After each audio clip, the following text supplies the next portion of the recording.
I'm going to do a little session today on the Jupiter-8, which is one of the coolest synths we have hanging out at the Academy. I'm going to kind of take you through from beginning to end the basic components of it and show you some things that are really cool that you can do with it. And then we may dip into the 101 really quickly at the end to talk about the sequencer, because it kind of talks to the 808 in a similar way to the arpeggiator section. So from left to right here, I guess, we've got an LFO, and I move it, you can kind of see the speed of it.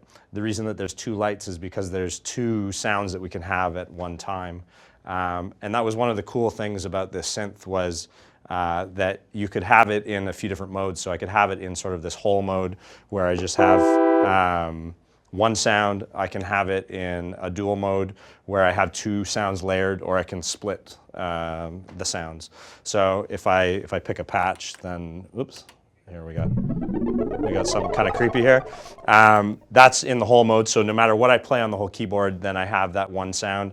If I go into the split, then you notice that there's a section over here that appears. So I've selected 51 as my upper section, and then down here, there's just sort of the basic patch because there's two lines. So that means that I'm in manual mode. So whatever the front plate is set to, that's what you're hearing. So I can go in there and I can say, let's go to the lower part and pick maybe 15 so that we have these two sounds, one up there and then one down here. It's kind of a really, really low, deep bass pad. So generally you'd want to put something that's really good for like a bass line down here. So maybe not a pad sound, and then up here you could have something that you'd be playing a lead line or something like that too. Now you notice that this one was a lot more quiet. You have a balance knob here, so I can decide which is going to be louder than the other. So if I turn that way, it's kind of like a mixer. So if I've got two things playing and I want this side to be a bit louder, then I can adjust that with the balance knob here. So if we go maybe just into dual mode, then I have the same two patches, except this time everything is layered over top one another, right? Which allows you to get more complicated patches. So you could have two really cool evolving pads instead of a goofy bubbly thing, and then it'll feel like they're kind of floating in and out of each other. It's called the Jupiter-8 because it has 8 voices. So if I'm using it in the split mode, then the most notes that I can play at one time are 4 because it's using a voice for each patch when I'm doing that. And if I ever want to edit one or the other, then I'm always switching between upper and lower. So either this patch or this patch. So if I decide I want to go and edit the filter of the lower part, then I can do that. But if I want to edit the filter of the upper part, then I can suddenly go in there and mess with that. So I'm going to kind of go back to whole and just have my basic initial patch just to kind of show you some of the oscillators and things that make up those more complex sounds. So I kind of created something that's just basic oscillators and no modulation or anything happening just yet. So we talked about the LFO being here. Actually, we can talk about it with maybe one of the VCOs. So in the next section here, you have the ability to use the LFO to play with the frequency. So you can modulate the frequency. So if I bring that up, then it starts going at the speed of the LFO. So I can kind of mess with that. Now I'm going to bring that back down so it doesn't do it. You notice that we're kind of out of tune a little bit too because we turned it on, and these old synths, they get, as they turn on, they heat up. And as they heat up, the tuning drifts on a lot of the components that are in here. So if I hit tune, then you're going to see these lights flash here, and it's gone to sort of an internal computer to check what the pitches are of everything. And now it sounds a lot better than it did before. So there's not kind of this spread. Some people like to turn it on and kind of get this natural detuning, but we can detune stuff in general anyway. So now that we're tuned up, we can kind of keep talking about this. So if we're looking at the LFO, we can use that on a couple different things. So we can use it to modulate the oscillator, so the pitch of everything. We can do it to modulate the volume. So over in the VCA section, there's, instead of a continuous slider, we have 3 sort of selectors that we can do. And you notice that it's just changing the volume of everything. So right now, in the LFO, we have a sine wave. So it's pretty smooth up and down. If we step to the next sort of, I guess you would call that like a sawtooth or a ramp, then it's going to start at the top and ramp down and jump back up. So it's kind of doing this kind of thing. Then we have square wave, so it'll jump between 2 points, right? And then we have random, which will, you kind of hear it clicking all around, which is kind of fun. So it's, sometimes they call that sample on hold. We have the ability to send the pitch to an envelope. So we've got a couple different envelopes down here.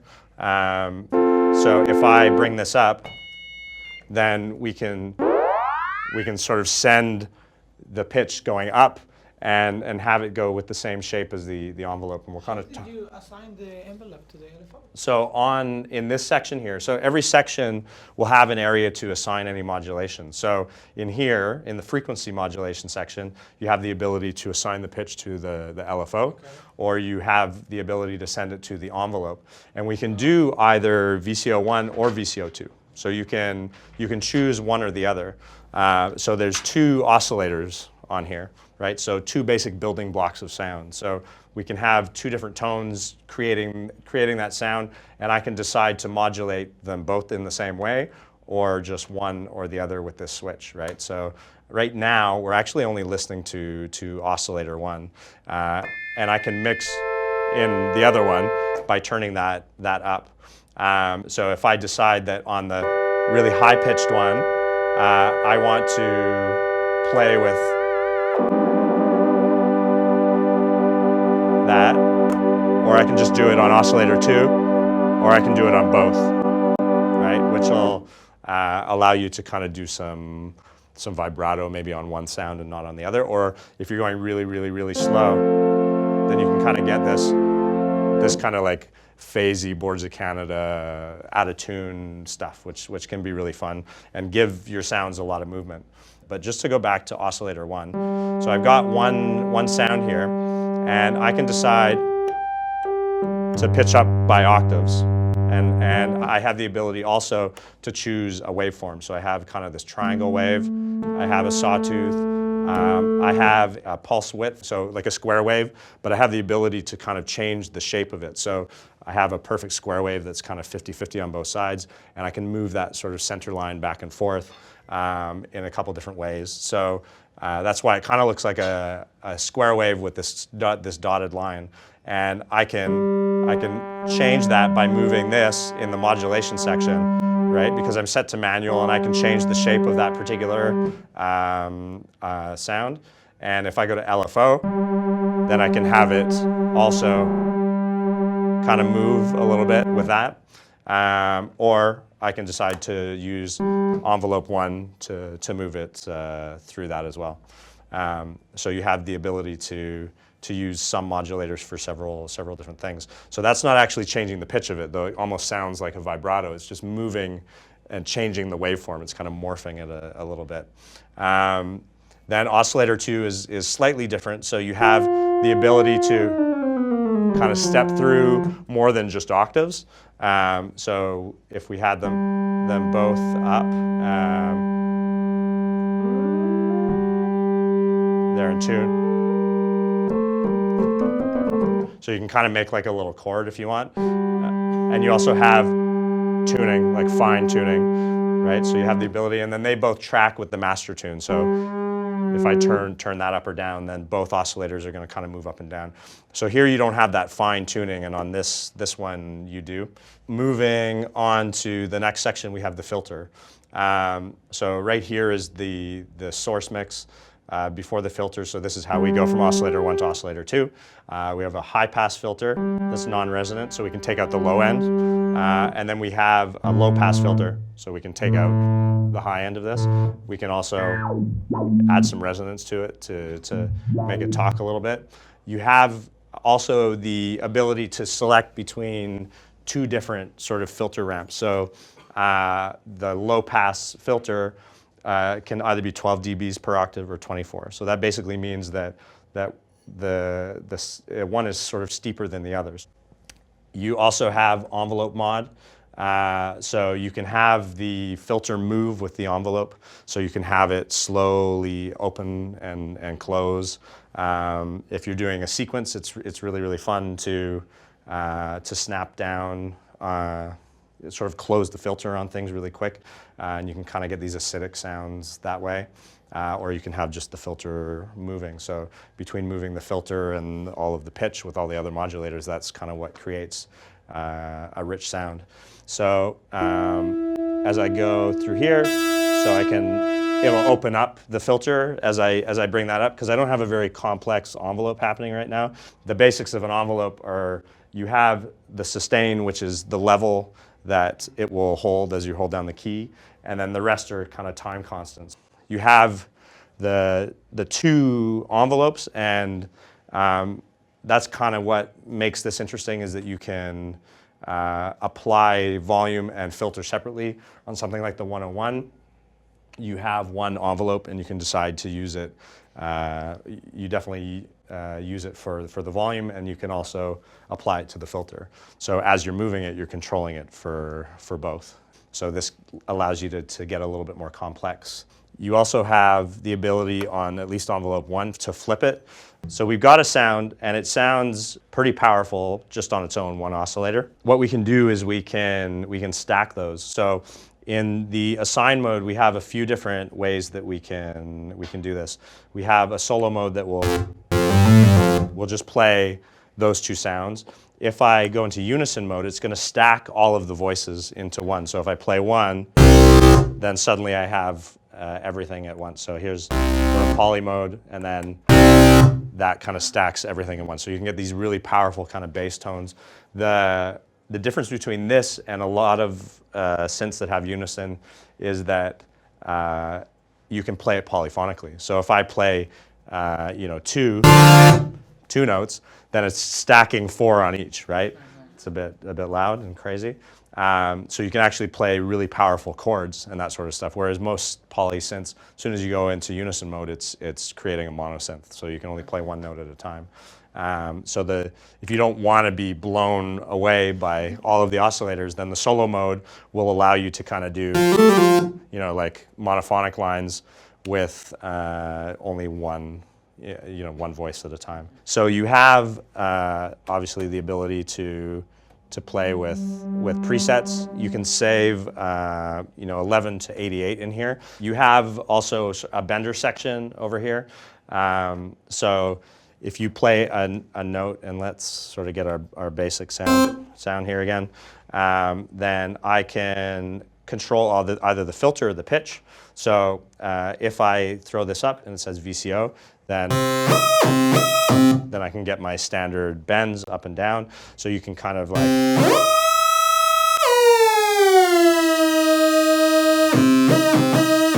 so you can adjust how much of that bend and slide you have. You can also bring this guy up, and it's going to adjust the filter. So if you don't want to sort of be slowly moving that and automating the frequency while you're doing it, then you could be here and slowly opening that. And that obviously depends on where this guy is. So it's going to open a lot more if your cutoff frequency is all the way down. You have the ability to modulate stuff with a second LFO. So up here we have our LFO, but we kind of have a hidden one down here.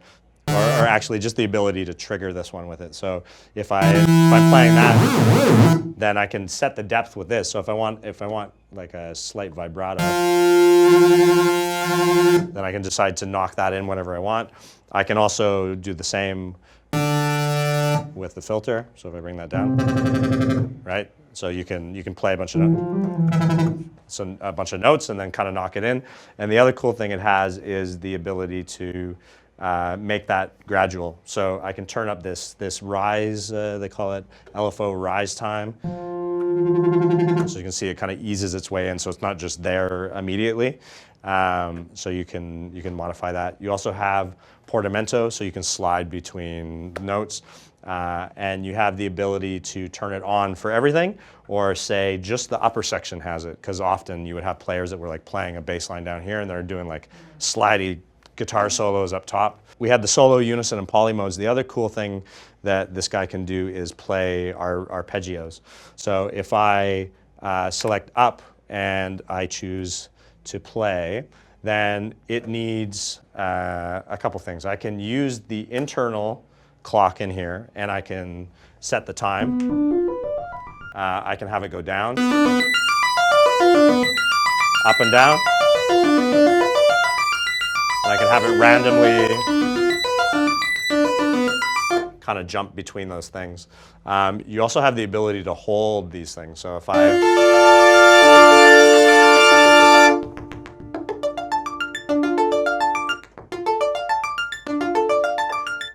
the cool thing that a lot of people did in the 80s, and you start to hear this, is they'll come up with an arpeggio and they'll hold it. And if you change just the bottom note, then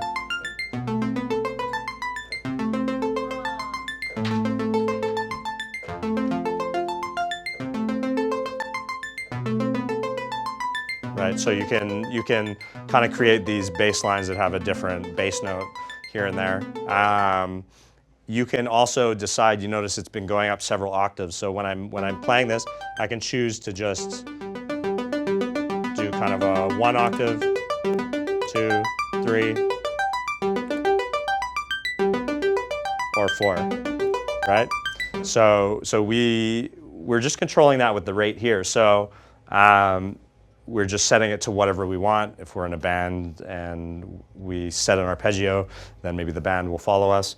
Or you can sync that up. So you can sync it up using MIDI if you have the Encore kit or something like that.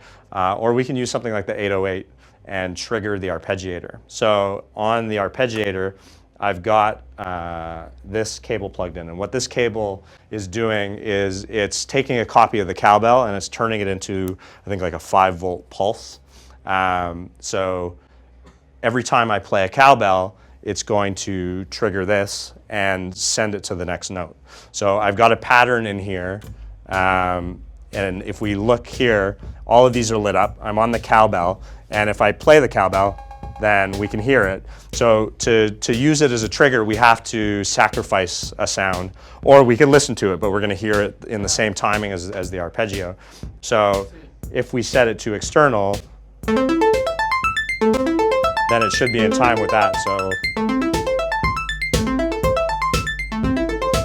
and you can hold it and do your thing.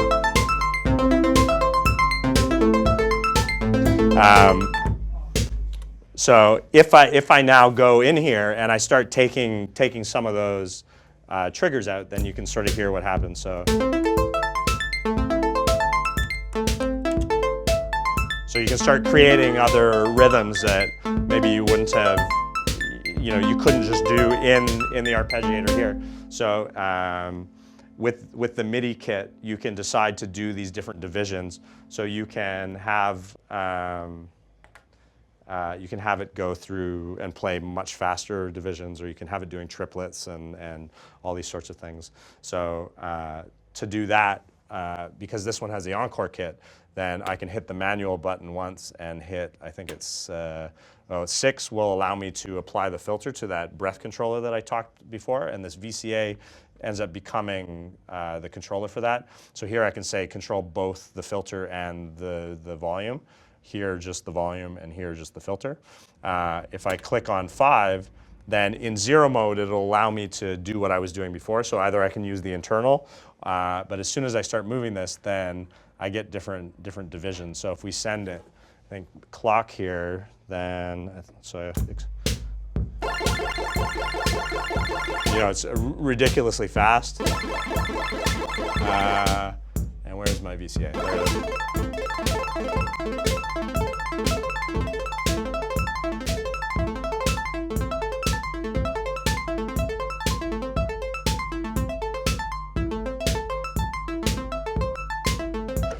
And that's, so you can get these different kind of time divisions.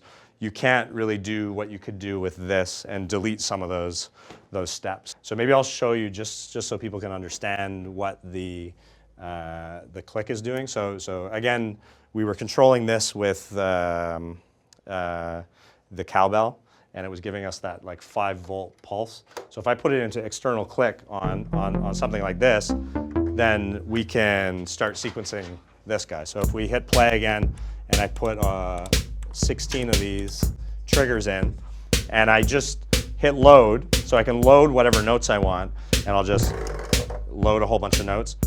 And if I hit that, then it's slowly stepping through it. And like we said before, if we go through here, start taking them out, we can kind of create some kind of pattern. So if you are using the sequencer and you want to do a 1-bar loop and you're using 16 triggers, then you have to count those 16 steps. So I have to say, when I'm loading, I want to do 1, 2, 3, 4, like count 16 notes, and then you're going to get a 1-bar pattern.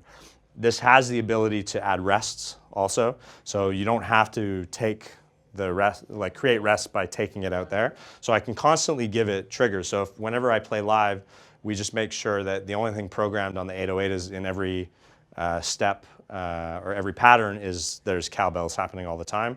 So I'm always getting sync, and we split that off to the Roland, and we split it off to here. So obviously I'm not traveling the world with the Jupiter-8, but whenever we play in Montreal, it's like, why not? We can take it out, and this way I can do arpeggios. We can get out of that mode and play pads. We can use this sequencer, and it's always going to be in time with whatever we're doing. So if I hit play on this guy and I'm getting 16 things, and I want something to come around, I can go low 1, 2, 3, 4, 5, 6, 7, 8, 9, 10, 11, 12, 13, 14, 15, 16.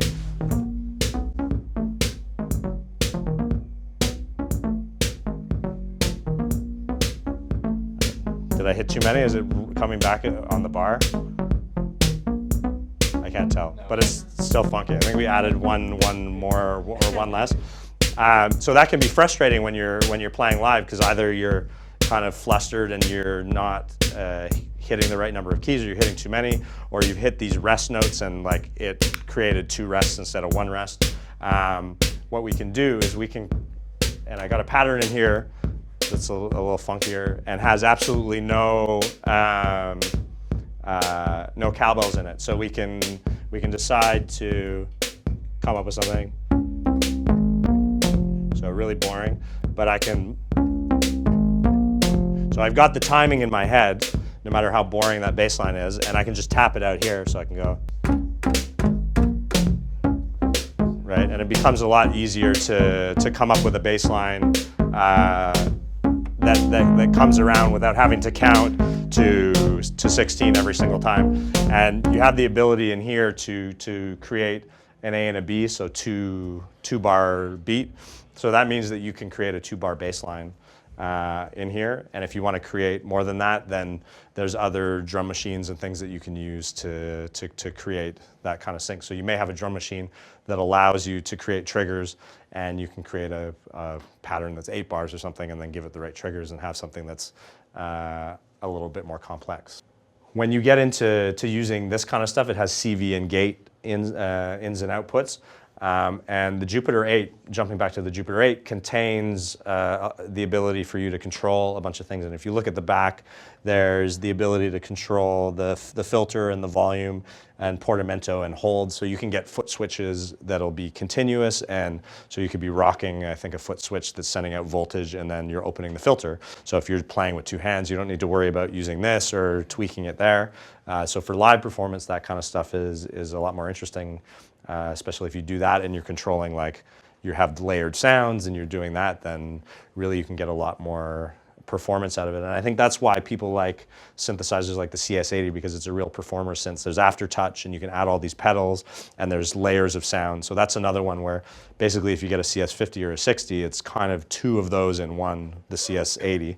And that's another one that is, you know, the vintage prices on those have gone crazy because it sounds so great. For me, who's not a really great player, then you can sort of automate and do things with this. So when I was playing notes, the output of the CV is sending out a voltage, right? So the higher the pitch of the note I play, then the more open the filter is. And we could plug the output of that into, say, the filter here, and instead of playing notes, that voltage is gonna open the filter up. So we could have it really jumping around. If you play really low notes and then go a couple octaves up and play a really high note, then you can get this kind of like this choppy gating almost of the filter. And you can use other things, like we're driving everything here with the Circlon.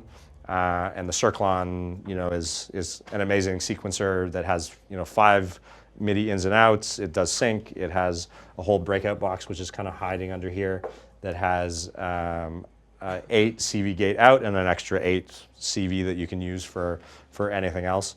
So we can actually take that and plug it into something like that and decide to mess with the filter. So if we go back into sort of poly mode and play something that's a little,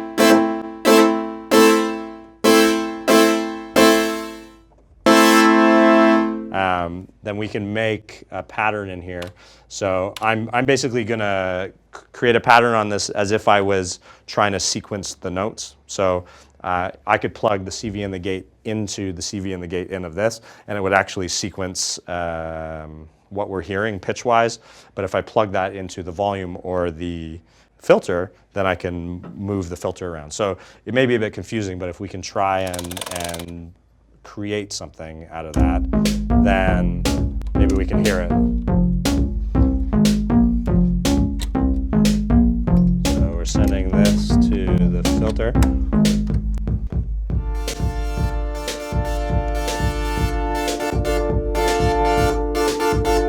So right now I'm giving it a super low note, right? And if I give it a very high note, it's gonna open up. So I can, so you can kind of get rhythmic with the filter. And if I move this over to the VCA, now I get the volume.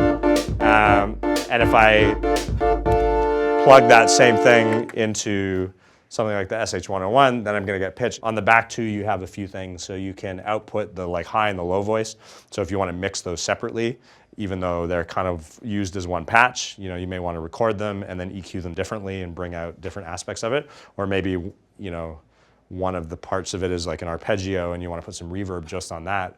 Well, you don't have to put it on both sounds combined together. So that's pretty cool. And then you have mixed outputs, and sort of level stuff.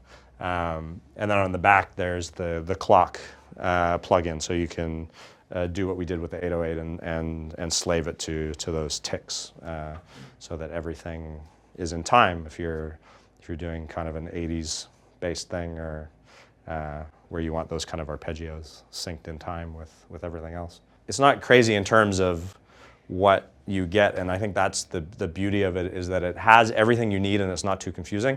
Everything is at your fingertips. It has everything you would ever want. It's really, really easy to use.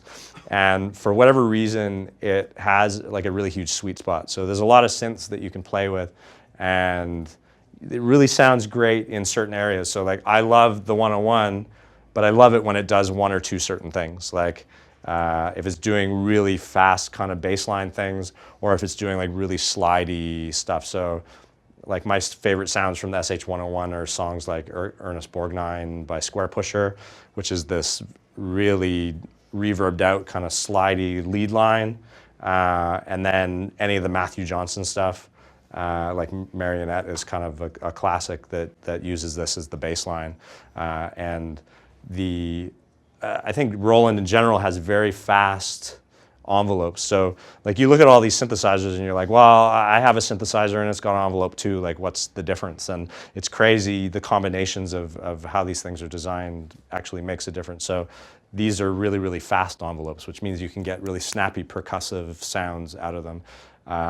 And stuff like some of the Oberheim things are really, really slow. Like you can't get this snappy, punchy thing, but then that puts it in a different realm. Like this kind of sounds you can get with it are very, very different. I haven't done like a direct comparison. If you want to get sounds in that range, then Roland put this out not too long ago. It was within the last few months, right? Yeah, within the last year at least. And it has all the same controls over it. You know, you don't have you know, a lot of the sort of the analog arpeggiator clock kind of stuff because it's all MIDI. So you would be able to control all that kind of stuff. And then I think it probably comes with a few other things like, I think there's a sequencer in here, but these guys, I think they're like $300 or $400. You know, when you compare that to this, you know, when it came out, I think it was like $5,300 and in today's, and that's American. And not 53,000. Though when you, it feels like that sometimes. But I think today's prices with inflation, it costs about $14,000 to buy this thing new. So, you know, people come out with recreations, and it's hard to do a one-for-one copy of this without spending a lot of money. I don't know if there's a market for people spending $13,000 on a brand new synth. I'm sure there will be a few people, but they're going to sell a lot more of these for $400. It's going to kind of get you the sound, and I guess this guy, they use this technology that's supposed to emulate a lot of what happens in here. So it's more than just like here's a VCO and here's this and here's this. It's when you're moving things around, the voltage changes in the circuit, and that changes what the sound is. So I think a lot of like software things would have a hard time sometimes getting in the same zone. And it's always hard to compare anything because you know, if it sounds good, it sounds good. It shouldn't, you know, if you're comparing anything to something else, it's going to be difficult. And even stuff like there's a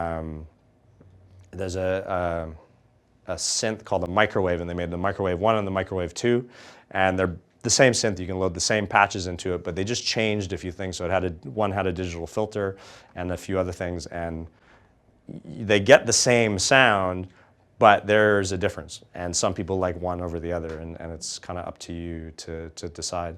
So the few things that I did kind of pass over because we were jumping all over is syncing the VCOs and what that means, and then the cross mod section.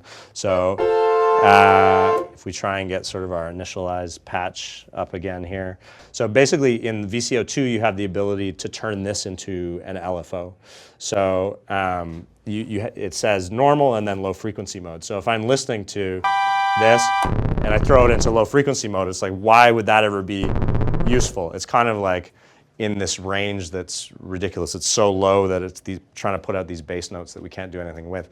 And really, it's just put it down into the same range as the LFO. The LFO is a waveform that's just going very, very slow. And then to get into the audio range, you're just speeding that up, right? So you can think of these as the same thing. And if you have, I guess, an LFO, I'm not much of a modular guy, but I would assume if you have an LFO that has a huge range or a waveform that has a huge range, you could use it as an LFO, or you could use it as an audio oscillator. So we have this thing called cross mod, which basically takes VCO1 and it gets modulated by VCO2. So the same way that we can take VCO1 and modulate it with the LFO and make it kind of go all vibrato on us. So we'll listen to VCO1, right? And then if I bring the cross mod up,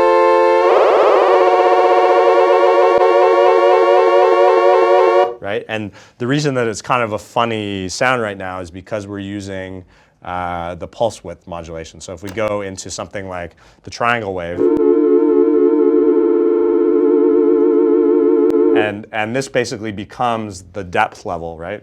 So if I have it on nothing, or I have it being super crazy. So we could do like some really slow movement or vibrato, right, with that. And then that frees up the actual LFO to do other things like the filter and the pulse width, and that's how we suddenly open up the different types of sounds that we can make. If you decide to put this into normal, then suddenly we get these crazy sounds, because instead of modulating it at a rate that's really, really slow, it's going so crazy that we get into frequency modulation, and that's how you start to get these bell tones. And if we speed it all the way up.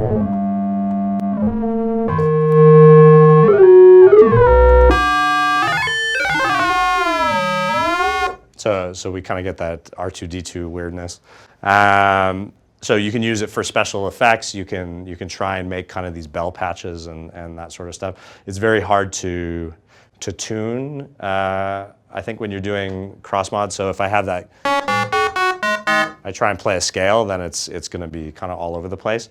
And guys who are into modulars may know how to tune these things to get those kind of tones. And that's basically what FM synthesis is what things like the DX7 use to create their sounds, which is why you can get all these glassy pads and bells and all this kind of stuff. And that's ultimately what kind of knocked this guy off the map. Was the DX7 came along, and everyone was excited that they could kind of create their Rhodes piano sound or a regular piano, and it was digital and it seemed like the future. So people were like, oh, screw this guy, I'm bringing in the new.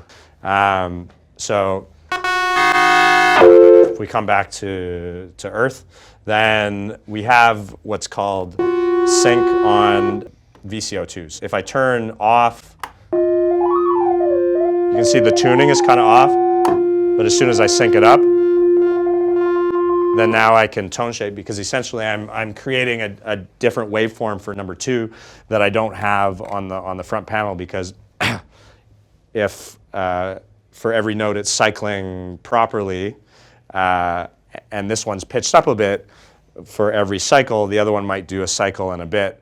And basically what it does is it says follow the speed of the first one and reset it. So when this one hits 0 again, reset that. So that's my kind of basic understanding of that. So you can sweep through. So I was tuning it and playing with it, and it was giving me different timbres and tones. And I don't know if we sync stuff and mess with the frequency, with the cross mod, then you're going to get even more sort of crazy tones. And maybe through using the sync, maybe we can tune it somehow together. So just adding that feature kind of opens a whole new world of possibilities. Oh, the other thing, saving patches on this with the Encore MIDI kit, it's way easier. So you have a MIDI output, and when we first got it put in here, I was like, why can't I use this as a controller keyboard? Like, I think it's broken. I was trying to play notes and play it into Ableton or control of the synths with it, and it wasn't working because it doesn't actually output note information. They would have had to put a different processor to detect what notes I was playing, and et cetera, et cetera. So the only thing the output is used for is for dumping patches. So if you've filled this thing up with 128 patches and you want to save that and keep it safe because you're bringing it to the Red Bull Music Academy and everyone's going to make all these cool sounds on it, and you're going to lose your original patches, then you can do that. So that's kind of the basics of that. So I want to thank you for listening to me jabber on about this thing. Yeah, thank you. Like come and play with it. You guys can jam on this. I can kind of recap the sequencer. But yeah, just play with some patches and sort of mess around with the tones that are in here, because it's very, very beautiful. So I hope you get to take advantage of it for the next few days here. Thank you. So thank you. Thank you. Okay, so come on up.